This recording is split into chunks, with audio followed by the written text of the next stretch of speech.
The lake at Ashwater Hollow froze in a single night, and by dawn the sky above it smelled of iron and old snow, and the smoke of a fire someone had let die on the near shore. The ice was black in the middle and gray at the edges. A crow called once from the alder line and did not call again.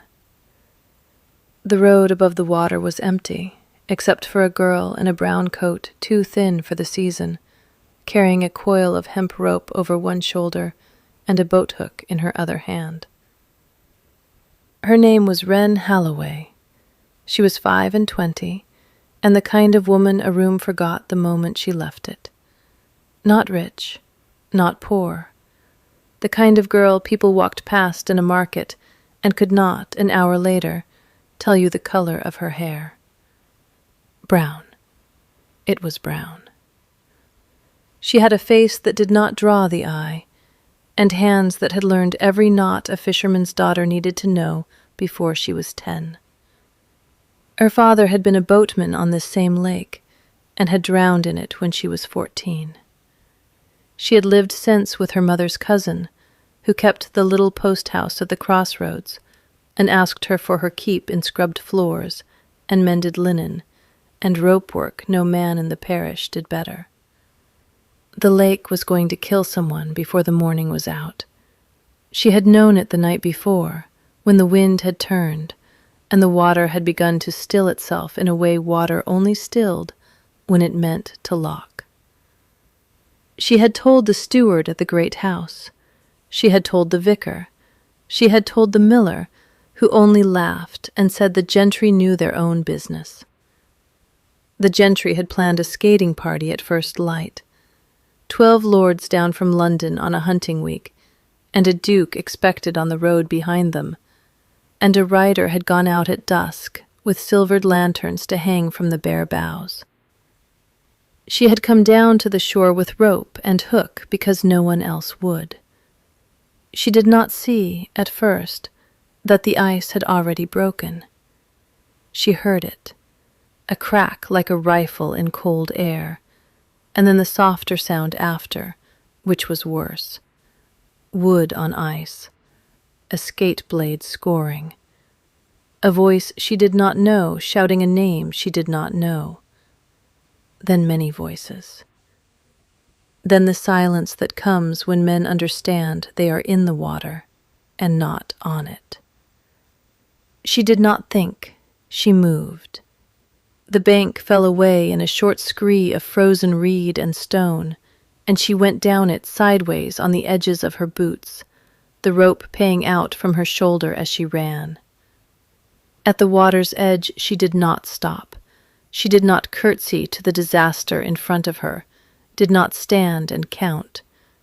She flung the coil once around a black alder trunk, knotted it in the 2 turns her father had taught her, and put the loose end between her teeth. Then she went out onto the ice on her belly. The ice bore her because she spread her weight along it, elbow and knee and hip, the way a fox crossed a thawing pond. 10 yards out, the black water opened in a jagged mouth as wide as a cottage door. Heads bobbed in it, fine coats, sodden and heavy, dragged the men down as fast as their own shock. She counted, because counting was how she kept from feeling. 12. 12 of them, some already at the ice's edge, and clawing at it with hands that could not grip, some further out, where the water was already taking them. She reached the nearest and hooked the boat hook under the collar of his coat. "Do not fight me," she said. "Lie back. Kick if you can." He was a boy, really. 19, perhaps. His mouth was blue, and he did as he was told because he had no wit left to do anything else. She rolled onto her side, braced the hook against her own ribs, and hauled him half onto the ice by the strength of her back and the leverage of the rope biting into the alder above. He lay there gasping. She pushed him behind her and went for the next. The next was heavier. She had to loop the rope under his arms and shout for the boy behind her to pull. The boy pulled. Together they landed him. She got the third by his hair. She got the fourth by the belt. She got the fifth by a wrist so cold it did not feel like a wrist at all. And when he came up onto the ice, he wept, and she looked at him plain and said, "Not yet. Weep later. Kick now." He kicked. Subscribe to the channel if you want to see where this goes. The sixth was harder, because the sixth had gone under and come up twice, and the third time he did not come up on his own. She went in after him. The cold took her breath entirely for a count of 4, and then she found his coat with her hand, and got her fingers into his hair, and kicked with legs that no longer felt attached to her, and the boy behind her, God bless him, hauled on the rope at her waist until she came out of the mouth like a fish, dragging the sixth after her by a fist she could not have opened if she had wanted to. She lay on the ice a moment. The sky above was low and grey, and it smelled of iron and snow, and the wood smoke drifting down the shore from a fire someone had lit too late. She heard herself breathing. She heard the alder creak. She got up on her knees. 7, 8, 9. The seventh she talked out of the water, word by word, because he had begun to be still, and stillness was the thing that killed a man in cold water faster than anything else. She told him about her father's boat. She told him the names of the knots. She told him her cousin made a good barley bread and would give him some by the fire if he came out of the water on his own 2 hands. He came out. The 8th was small, a viscount, she found later, though she did not know it then, and would not have hurried more if she had. She got him by the coat. The 9th had struck his head on the ice, and bled from the temple in a thin red line that froze as it ran. She wrapped her own scarf around his brow before she rolled him back to the alder, because a man could not go into a warm room, bleeding cold, without going into a fit, and she had seen a fit take her father's cousin one Christmas, and had never forgotten it. The 10th was a man of 40, who did not want to be saved by a woman, and told her so with what breath he had. She said, "Then drown, my lord, and be quicker about it, for I have 2 more behind you." He let her hook him. She hooked him. The 11th was easy. The 11th had kept his head and swum for the edge, and only needed the rope. The 12th was at the far side of the mouth, and the 12th was not moving. She looked at him a long moment across the black water. She was shaking now. The rope had cut a raw seam through her coat and into the skin of her shoulder. Her hands had gone white to the knuckle, and she could not feel her feet inside her boots. The 11 she had pulled out lay along the ice behind her in a rough line, some sitting up, some lying, all of them alive, because she had counted them and gone in order and not stopped. She could have stopped now. No one on the bank would have said a word against her if she had. There were men running down from the great house at last, dark shapes on the road above, lanterns swinging. She did not stop. She crawled the last stretch on her elbows, because her knees would no longer bear even the little weight she asked of them. The ice under her groaned once, low and long, the sound a beast makes in its sleep. She reached the 12th and saw that his face was in the water, and his hand was hooked over a spar of broken ice, as if he had meant to hold on, and had forgotten at the last moment what holding was. She got her hand under his chin and lifted his face clear. His eyes were closed. His mouth was blue. He was a big man, broad through the shoulder, dressed no finer than the rest, and no plainer, in a dark coat sodden black with the lake. His hair was black and wet and stuck to his brow. He did not look to her like anything but a man who was going to die in the next half a minute if she did not get him out. "Come now," she said to him, low, as if he could hear her. "Come now. I have not brought 11 out to lose the 12th. That is not the arithmetic." She got the rope under his arms. She braced. She shouted to the shore, and the boy she had first saved, who had crawled back out onto the ice behind her on his own belly, shouted back and pulled. She pulled. The alder held. The ice held. The 12th man came up out of the black water inch by inch, and when his chest was on the ice, she rolled him onto his side and struck him twice, hard between the shoulder blades, and he coughed, and the water came out of him, and he breathed. He did not open his eyes. She lay a moment with her forehead against his sleeve. The wool smelled of lake and horse and cold, wet leather. She did not weep. She had learned not to weep where it showed. She sat up. She looked back at the shore. She counted the row of dark shapes there. 12, with the 12th here beside her. She had not lost any. She said, in a voice only she could hear, "Thank God." And then she said, "Now the fire."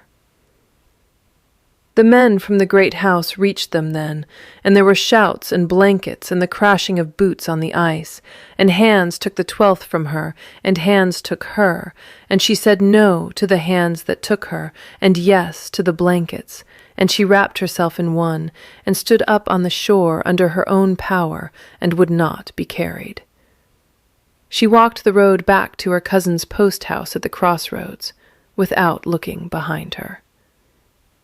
She did not know then that a rider had gone up to the great house ahead of her, with news that the Duke of Ravenscar had been the 12th man out of the water, and that the woman who had pulled him out was walking home in a blanket, refusing to be thanked. She did not know either that the Duke had come to himself for one moment on the ice as she lifted his face, and had seen her, and had understood before he closed his eyes again, that he was not going to forget that face for the rest of his life. Her cousin gave her broth and dry clothes and did not ask questions, because her cousin was a woman of sense. Wren sat by the fire with her hands wrapped around a cup she could not quite hold, and watched the steam rise. Her shoulder bled where the rope had cut her. She would not let her cousin fetch the surgeon. There were 12 men up at the great house who needed him more. She slept without meaning to.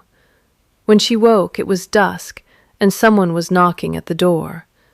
It was the steward from the great house. He was a tall man with a long gray face and eyes that did not miss much. He took his hat off in the doorway, which was a thing stewards did not do for post-house girls, and he said, "Miss Halloway, His Grace asks whether you will come up to the house tomorrow at 10. "Which of them is His Grace?" she said. She was not being clever. She had not thought to ask a name of any of the 12. The steward looked at her a long moment. "The last one," he said. "Ah," she said, "him.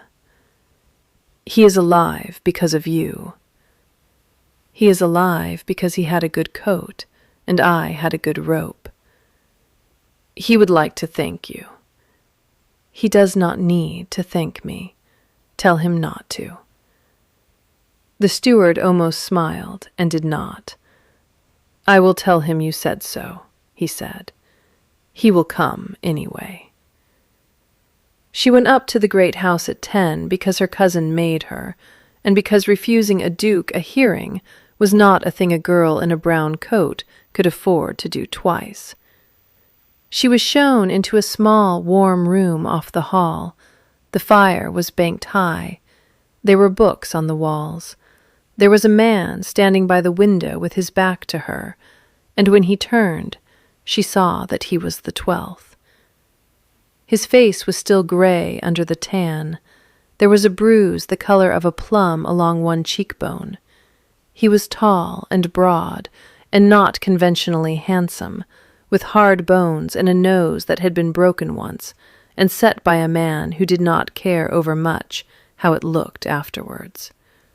His eyes were the color of the lake had been, dark and clear and very steady. He did not sit. He did not gesture her to sit. "Miss Halloway," he said. "Your Grace," she said. "I understand you brought 11 men out of the water before you came to me." "I counted from the near side," she said. "You were furthest." "You might have stopped at 11. The arithmetic would have been wrong." He looked at her a long moment. There was something in his face she could not read. She kept her hands folded at her waist so that he could not see they were still shaking, though not from cold now. "I owe you my life," he said. "You owe me nothing, Your Grace. I would have done it for anyone." "I know," he said. "That is why I owe you my life." She did not answer that. She did not know how to. He came a step closer and stopped, as a man stops who has learned not to crowd a wild thing. He said, "I would like to give you something. Money, a house, whatever you will name." "I will not name anything." "I thought you would not." He almost smiled. It did not quite reach his mouth. "May I at least send a surgeon to your shoulder? The steward told me. I saw the blood on the rope." "The surgeon has 12 better patients." 11, he said. "I am on my feet." She looked at him then, properly. She saw that he was on his feet by an act of will and no more. She said, "Sit down, Your Grace, before you fall." He sat. She did not know why she stayed. She stayed. The housekeeper brought tea, a spare gray woman with quick eyes named Mrs. Pell, who set the tray down and looked at Wren the way a farmer looks at a horse he means to buy, and went out again without speaking. The Duke poured the tea himself, one-handed, because his right arm was in a sling under the coat and she had not noticed. He handed her a cup. He said, "My name is Adrian Thorne. I would rather you used it in this room, if you can bear to."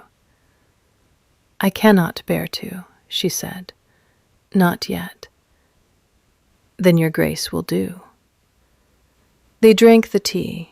He asked her about the rope and the knots, and where she had learned them, and she told him about her father and the boat and the lake, and she did not embroider any of it.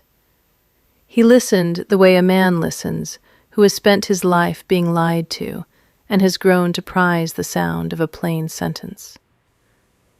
When she stood to go, he stood also, more slowly, and said, "Miss Halloway, may I ask one thing of you?" "You may ask." "There is a child in the village, a boy of 7. His mother died in the autumn, and his father is a drunk. I have arranged for him to be schooled at Ashwater, and for the drunk to be given work in the stables, where he cannot get at the boy or the bottle for long. It is done quietly. I would prefer it to stay quietly done. But the boy needs someone to walk him to the schoolroom door in the mornings, because he will not go alone. Your cousin's post house is on the way. Would you do it?" "I will do it," she said. "Thank you." "You have not asked me to be thanked for it," she said. "So I will not thank you either, but I will do it." His mouth did move then. It was not quite a smile. It was the shape a mouth makes when it has forgotten how to smile and remembers. She walked home along the frozen road. She did not know then that Adrian Thorne had been paying, for 3 winters, the rent on 12 cottages in the parish that would otherwise have stood empty and their tenants on the road. She did not know that he had sent the doctor to her cousin the winter her cousin's chest had been bad, and had asked the doctor not to say who sent him, and the doctor had not. She did not know that a pair of good boots had appeared on her own doorstep 2 Christmases running with no note, and that her cousin had guessed and never said. She would learn all of this in its own time. For now she only knew that she had walked a boy of 7, who was not hers, to a schoolroom door in the morning, and that a grave man with a broken nose had asked her to do it as if it were the largest favor in the world. She walked the boy every morning that week. His name was Tom. He did not speak for the first 3 days. On the 4th, he asked her whether the ice was going to break again, because his father had said it would. And she said no, not this winter. The lake had done its work. He put his cold hand in hers. She let him. She saw the Duke twice in that week, and both times briefly. Once at the schoolroom door, where he had come to speak to the master about a book, and had bowed to her as if she were a woman of quality, and gone in. Once at her cousin's post-house, where he had come on foot to leave a parcel he said was for the boy, and had drunk a cup of small beer at the counter standing, and had gone away again. Her cousin, after he was gone, had said, "That is not a man who leaves parcels for boys, Wren." Wren had said, "Then what is he?" Her cousin had said, "A man who is teaching himself to." The weeks passed. The thaw came late and slow. The lords who had gone into the water went back to London one by one, and each of them sent her something before they went. A shawl, a purse of coin, a locket, a letter of thanks in a hand so fine she could not read it. She sent the coin back and kept the shawl because it was warm, and the locket because it had been sent by the boy of 19, who had cried when he wrote the note, and she could not bear to wound him. The letter she folded and put in her cousin's Bible because she did not know what else to do with it. The Duke did not send anything. The Duke came himself every 2nd or 3rd day on foot and asked after the boy Tom, and drank a cup of whatever was on the counter, and asked after her shoulder, and went. He never stayed long. He never asked her a question she could not answer with truth. He never used her Christian name. His cousin came in the 3rd week. Lady Sabine Thorne arrived at the great house in a carriage with 4 white horses and a maid in a hat with an ostrich feather, and by the 2nd day of her stay she had heard the story of the ice and the woman in the brown coat, and by the 3rd she had ordered her carriage to the crossroads to see the woman for herself. She swept into the post-house on a cloud of orange flower water and cold. She was very beautiful. Her laugh was a bell, 3 practised beats, and it rang out now as her eye fell on Wren behind the counter in her working apron. "Oh," she said. "Oh, but you are just as they said. My dear, look at your hands. Look at them. My cousin has been telling everyone that a Diana pulled him from the lake, and I find a scullery. How he does love a jest." Wren set the ledger down. She did not curtsy. She said, "Good afternoon, my lady. Will you take tea?" "Tea from those hands? My dear, no. The bell rang out again. I only came to see the curiosity. You must not mind me. He has a soft heart for the picturesque, my cousin, and I would not have him disappointed. You will let him send you a little something, of course, a pension, a pretty cottage somewhere out of the way, and you will not, my dear, will you, presume upon a courtesy.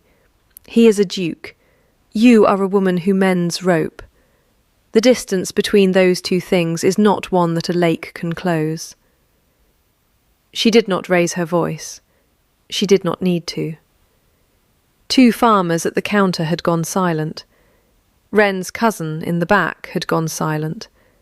The clock on the wall ticked.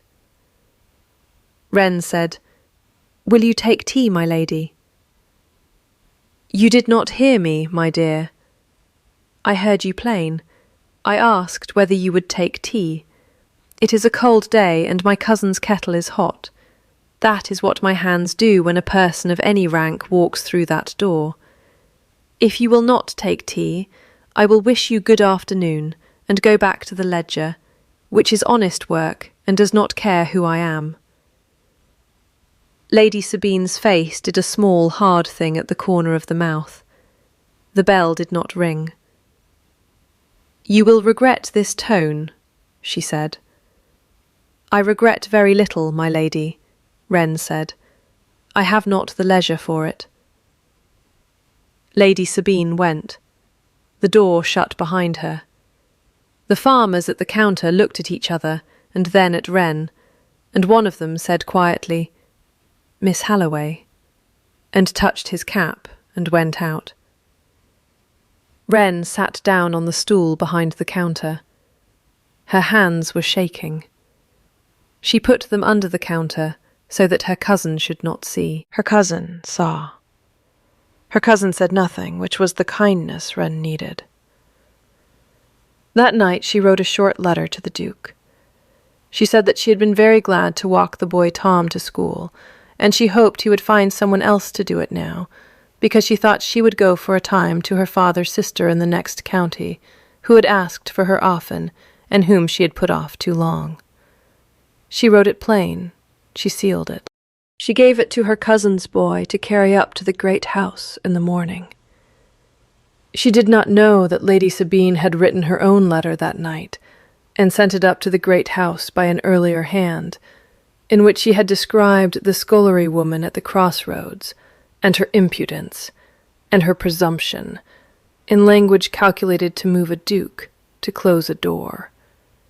She did not know that the Duke had read Lady Sabine's letter, and had gone very still, and had said to Mrs. Pell in the small, warm room off the hall, "She will run. She thinks she is doing me a kindness. She is doing me the worst injury of my life. Go and stop her." Mrs. Pell went. Mrs. Pell reached the crossroads at dusk with a lantern and a stubborn face, and asked to sit with Wren by the kitchen fire, and Wren, who had begun to pack a small bundle, sat with her, because you did not refuse Mrs. Pell. Mrs. Pell drank her tea. She looked at the fire. She said, "Miss Halloway, I have kept His Grace's house for 11 years, and I do not gossip in it. I am not gossiping now. I am telling you a thing you have earned the knowing of. Do you know who paid the rent on this post-house the winter your uncle died, and your cousin could not?" "My cousin paid it," Wren said. "She sold the good clock." "She sold the good clock to a buyer who paid her 3 times its worth, and asked her not to say who he was. She was a proud woman. She let him. The clock is in His Grace's study. It has been wound every Thursday for 4 years. Wren looked at her. "Do you know," Mrs. Pell said, "who sent the doctor to her the winter her chest was bad?" "The vicar." "The vicar was sent for by His Grace, and given the money, and told to say the parish had subscribed. The parish subscribed 6 pence. His Grace paid the rest. Do you know who put the boots on this doorstep 2 Christmases running? Stop, Wren said. I will not stop.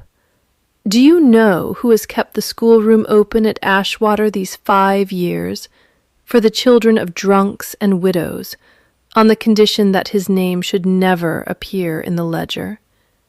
Do you know who has paid the rent on 12 cottages in this parish that would otherwise stand empty? Do you know why he came down to the lake at dawn on foot, in a coat no finer than any other man's, when a duke might have come at noon in a carriage? It was because he had heard that a woman was going to try to stop the skating party, alone with a coil of rope. He came to help her. He was in the water before he was on it, because he ran ahead when the first man went through.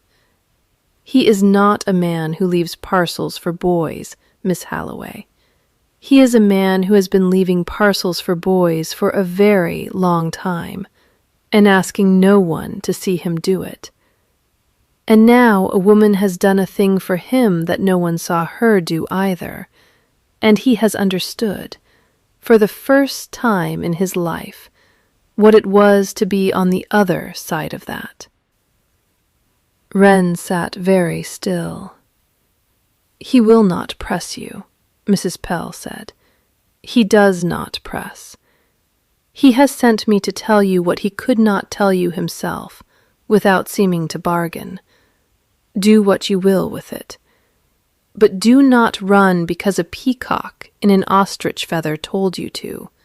Run, if you must, because you have looked him in the face and told him no. Do him at least that courtesy. She stood up. She set the cup down. She said, Good night, Miss Halloway, and went out into the dark. Wren did not sleep. In the morning she walked the boy Tom to the schoolroom door. She stood a moment at the door after he had gone in. Then she walked, not back to the post-house, but up the road to the great house. She had not been asked. She went anyway. The steward let her into the small, warm room off the hall. The Duke was standing at the window again with his back to her. He turned. His face, when he saw her, did a thing she had never seen a face do. He did not speak for a moment. Then he said, Miss Halloway. Your Grace, she said. I have come to give you back a letter I sent last night. I would rather you had not read it. I had not read it, he said. Mrs. Pell had it in her apron. She has just now given it back to me unopened. I did not ask her to. She is a woman of her own sense. Then burn it, please. He walked to the fire and put it on the coals, and stood a moment watching it curl. He came back. He said, Will you sit? I will stand. Then I will stand. Miss Halloway, my cousin came to your counter yesterday and said things I will not repeat, and you did not deserve. She has left the house this morning. She will not be at the house again while I am its master. I have written to her to say so. That is done. I owe you an apology for it, and I make it now. It is separate from anything else I have to say to you. Thank you, she said. That is accepted. There is another thing. Yes. He looked at her a long moment. The fire popped. A rook called once in the elms outside, and did not call again. I have not been honest with you, he said. Not in a lie, in an omission. I have let you walk that boy to school, and drink small beer at your counter, and think me a man who takes an interest in the parish. I have not told you that I have taken an interest in this parish for 5 years, and in this post-house for 4, and in you, if I am strict with myself, since the morning on the ice when I opened my eyes for the length of one breath and saw the face of the woman who had gone in after me. I let you go on not knowing, because I wanted to see who you were when you did not know a duke was watching. You did not know how to be anything but yourself. That is the only test that tells the truth. I have watched you pass it every morning at a schoolroom door and every afternoon at a counter, and I am telling you now, because if I do not tell you, I will have paid for your rent and your doctor and your boots under a false name, and there is no honest floor to stand on with a woman if you have done that. I am asking your pardon for the omission. I am not asking anything else. You owe me nothing. You did not owe me anything on the ice, and you do not owe me anything now. She had put her hand on the back of a chair without meaning to. She took it off. You paid the rent, she said.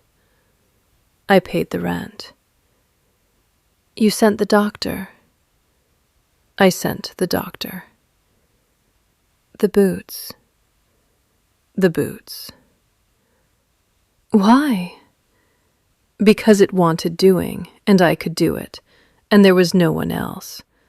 That is the whole of the reason. I did not know you then. I do now. It changes nothing about why I did it. It changes a great deal about why I go on doing it. She looked at the fire. The letter she had written was ash. She said, You might have told me. I might. I did not. I am telling you now. Your cousin said the distance between a duke and a woman who mends rope was not one a lake could close. My cousin was wrong. There is no distance. There is only a room and two people in it, and one of them has been dishonest by omission, and is now not. You are not asking me for anything. I am not. I would rather have your no, freely given, than your yes because you felt you must. I will ask again in the spring, if you have not sent me away before then, and your no will be as safe with me as your yes. That is what I have to say. She stood a long moment. She did not weep. She had learned not to weep where it showed. She said, Your Grace. Adrian, he said, if you can bear to, in this room. Adrian, she said, I have 3 conditions. Name them. You will not lie to me again, by omission or otherwise. You will speak to me plain. Yes. You will not pay for anything of mine without telling me. What you have done is done. From today I will know. Yes. You will keep on doing what you did before I knew. The boy Tom, the schoolroom, the rents, all of it. Not because you are a duke and it is expected, because it wants doing, and you can do it, and there is no one else. Yes. Then, she said, and stopped, because her voice had gone. He waited. He did not move. Then yes, she said. It was the only word I needed. He did not seize her. He did not speak. He only waited. Then he crossed the small, warm room in 3 steps and took her right hand in his own and drew the mended glove off finger by finger, slow and careful, as a man unwraps a thing he has known the shape of for a long time without having been permitted to touch it. He turned the bare hand over. He kissed the palm once, where the rope had cut it, and the cut had healed to a thin white seam. He laced his bare fingers through hers. He did not let go. Mrs. Pell, in the hall, blew her nose into her apron and pretended she had not, and went to tell the kitchen to put another cup on the tray. They were married in the parish church at Ashwater on a morning in April when the alders were just in leaf. The wedding was a duke's wedding, and so it was grand, but only in a sentence. There was a bishop, and there were carriages, and there was a breakfast at the great house afterwards for every soul in the parish who cared to come, and the boy Tom carried the ring on a cushion and did not drop it. Wren wore a plain gray gown because plain gray suited her, and she was not going to pretend otherwise on the day she meant most to be herself. Her cousin cried. Mrs. Pell did not cry, but she smiled once, which was the same thing.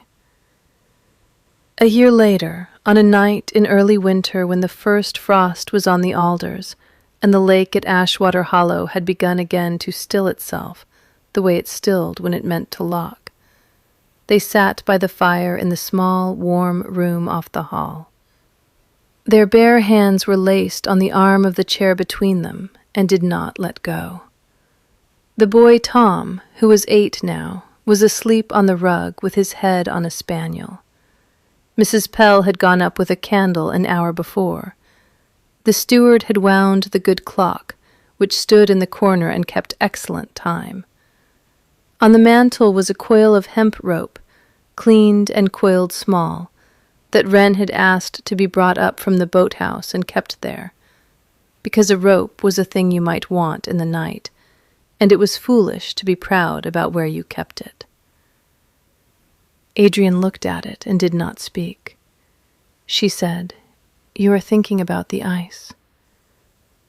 "I am thinking about the 12th man out of the water." He was heavy. He was slow. He was alive. He was alive, he said, because a woman who did not know his name counted from the near side and did not stop at 11. Lady Sabine Thorne had been sent that spring to a distant cousin at Bath, with a small income and a letter that was not to be answered, and she had written twice and been not answered, and had at last stopped writing. The boy of 19 had married a girl in Kent, and named his first daughter Wren, and had sent a note to say so, which Wren had folded into her cousin's Bible with the other. The man of 40, who had not wanted to be saved by a woman, had, in the end, ridden 3 days in winter to stand at the back of the church at Ashwater on the April morning, and had bowed to Wren after the breakfast and said, "I was wrong, madam." And she had said, "I know, my lord. Thank you."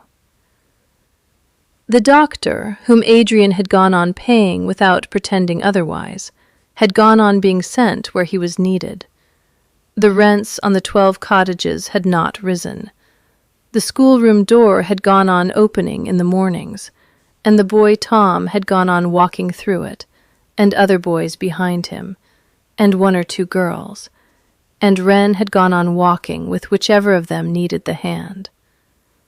The good clock in the corner had gone on being wound every Thursday. Adrian looked at their laced hands on the arm of the chair. He said, quiet, "I would still rather have had your no, freely given, than your yes, because you felt you must." "I know," she said. "That is why the yes was worth the giving." Outside a rook called once in the elms, and did not call again. The fire popped. The frost thickened on the pane. The lake beyond the alders began in the dark to lock. If this story moved you, please subscribe to the channel so more like it can find you. And tell me in the comments, if you had been on that shore with a coil of rope and no one else was coming, would you have gone out onto the ice for the 12th man after you had already brought 11 safe? Or would you have counted 11 enough? I want to know how you would have counted. Stay warm and stay kind where no one is watching, because that is where the whole of a person is written.